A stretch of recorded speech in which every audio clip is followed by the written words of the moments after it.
ಲತೆಗಿನಾದ ದ್ರೌಪದಿ ಕಾಯ್ದ ಕೋಳಲ್ನಾಡೈ ನಾಟ್ಯದ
ಭಾಗ್ಯವೇ ಸರಿಯು. ಯಾಕೆ ಹೇಳಿ, ಈ ದೇವಲೋಕದ ಎಷ್ಟೋ ಸಮಯದಿಂದ ಇದ್ದವಳು ನಾನು. ಆದ್ರೆ ಇನ್ನು ವಿಶೇಷವಂತ ವರ್ತಮಾನವನ್ನು ಬಂತಲ್ಲ. ವರ್ತಮಾನ ಬಂದಿದ್ದಾದ್ರೆ ಎಲ್ಲಿಂದ? ಕೈಲಾಸದಿಂದ, ಪರಶಿವನಿಂದ. ಏನು ಅಲ್ಲಿ ಬಂದು ನಾನು ನಾಟ್ಯ ಸೇವೆಯನ್ನು ಮಾಡಬೇಕು ಎನ್ನುವ ಹಾಗೆ ಯಾರಿಗೆ ಸಿಗ್ತದೆ ಹೇಳಿ ಇಂಥ ಯೋಗ ಭಾಗ್ಯ? ನಟಶೇಖರನ ಎನಿಸಿಕೊಂಡಂತ ಪರಶಿವ, ಆತನ ಎದುರುಗಡೆಯಲ್ಲಿ ನಾಟ್ಯ ಮಾಡುವಂತ ಸುವರ್ಣ ಅವಕಾಶ ನನ್ನ ಪಾಲಿಗೆ ಒದಗಿ ಬಂದಿತ್ತು ಅಂತಾದ್ರೆ ಇದು ನನ್ನ ಯೋಗವೇ ಸರಿ. ನೋಡಿದ್ರ ವರ್ತಮಾನ ಸಿಕ್ಕಿದ ಕೂಡಲೇ ಬೇಕಾದ ಸಕಲ ಸಿದ್ಧತೆಗಳನ್ನ ಮಾಡಿದ್ದೇನೆ. ಇನ್ನು ಮತ್ತೆ ಇಲ್ಲ ನಿಂತ ಕಾಲ ಹಣ್ಣಲ್ಲ, ನೇರವಾಗಿ ಅಲ್ಲಿಗೆ.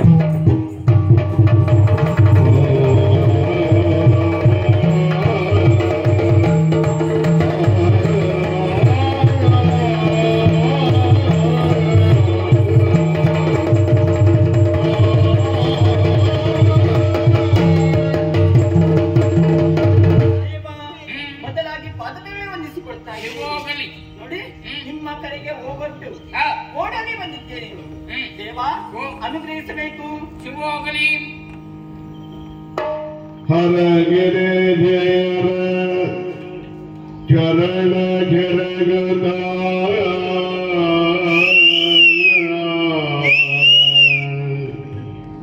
ಹರಗೆರೆ ಜಯರ ಚರಣ ಜರಗದ ನರೇನ ಹರಿಗರಿಗೆ ಅಭಿನವದೆ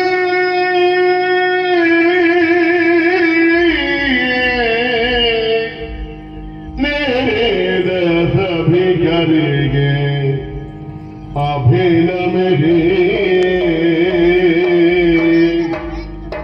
ತಿರಮರದೆ ಪಶುಪತಿಯ ನೆನೆಯುತ್ತ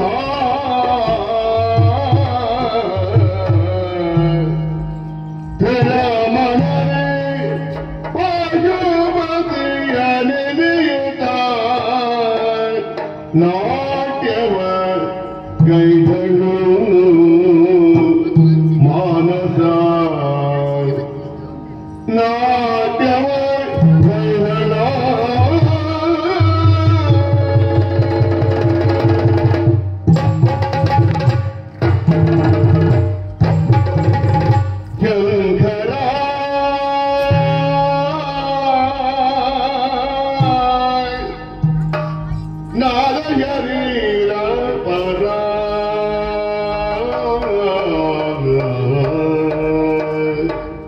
ವೇದ ವಿಹಾರಾಗರ ವೇದ ವಿಹಾರಾಗರ ವಿಶ್ವೇಶ್ವರ ಜಗದೇಶ್ವರ ವಿಶ್ವೇಶ್ವರ ಜಗದೇಶ್ವರ ಜೀವೇಶ್ವರ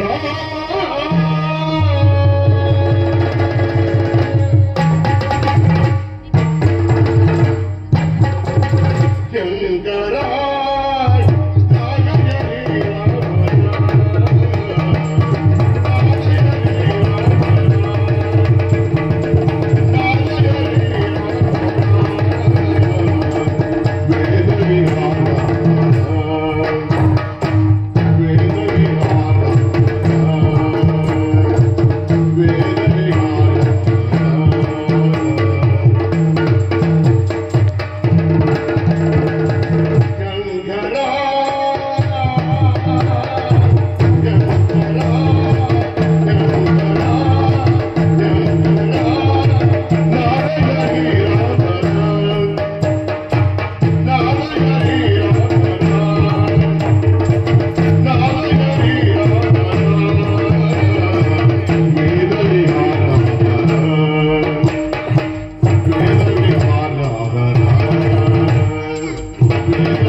ನಿನ್ನ ಮನಸ್ಸು ಚಂಚಲವಾಗ್ತಾ ಉಂಟು.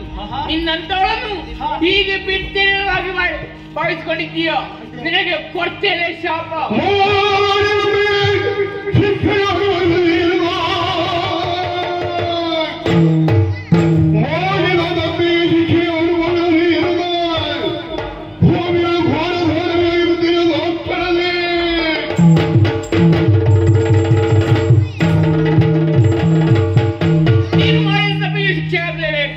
ಹೇಗೆ ಕಾಂತಾರಲ್ಲಿ ಘೋರ ದಾನವಾಗಿ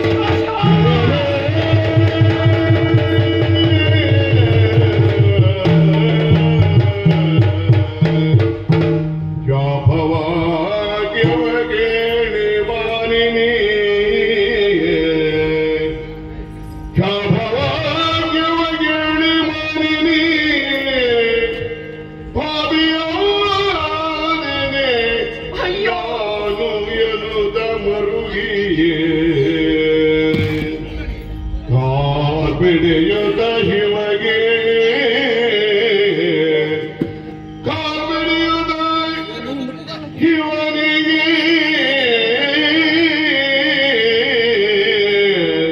ಶಿವನೇ ದಯಧೋರೆನುತ್ತ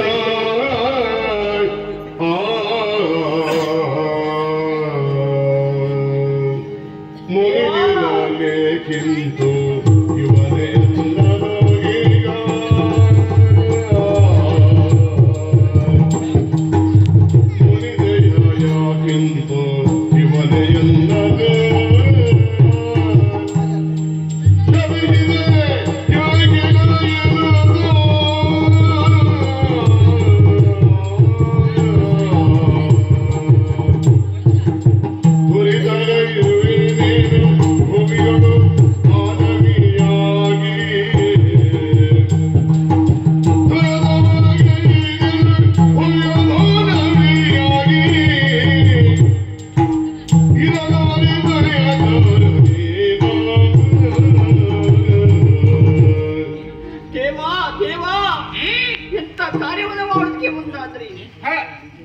ಸ್ವಲ್ಪ ಕೂಡ ಯೋಚನೆ ಮಾಡದೆ ನಾಟ್ಯದಲ್ಲಿ ತಪ್ಪಿದ್ದೇನೆ ಅನ್ನೋ ಕಾರಣಕ್ಕಾಗಿ ಹೇಳಿದ್ರಲ್ಲ, ದಟ್ಟ ದರಿದ್ರಿಯಲ್ಲಿ ಕೆಟ್ಟ ತಾನವಾಗಿ ಬಿಟ್ಟಿರು ಎನ್ನುವ ಹಾಗೆ ದೇವ ಅದೆಷ್ಟು ಆಸೆಗಳನ್ನ ಹೊತ್ತು ದೇವಲೋಕದಿಂದ ಈ ಕೈಲಾಸದುರ್ಗಾಗಿ ಬಂದವಳು ನಾನು.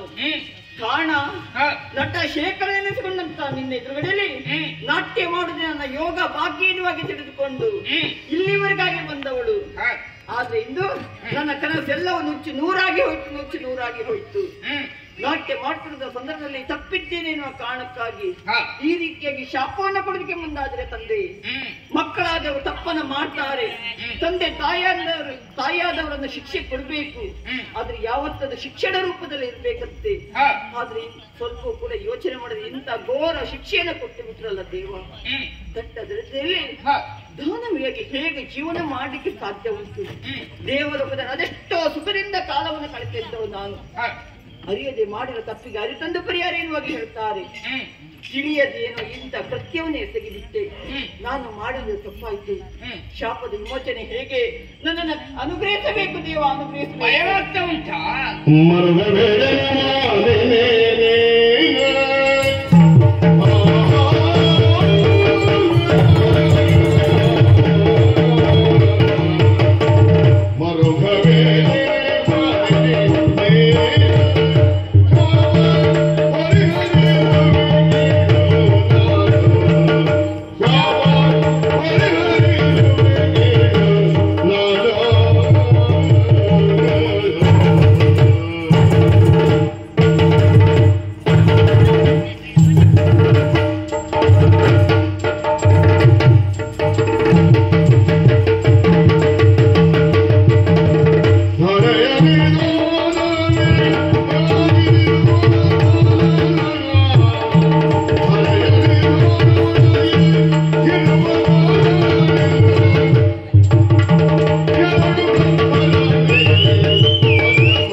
ನೀನು ಅನುಭವಿಸಲೇಬೇಕು.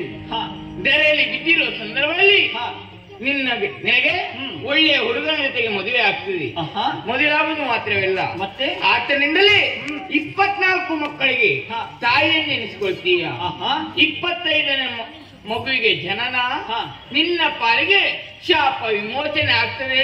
ನಿರೀಕ್ಷೆ ನಾನೆತ್ತೀನಿ ಆಗ್ಲಂತೆ.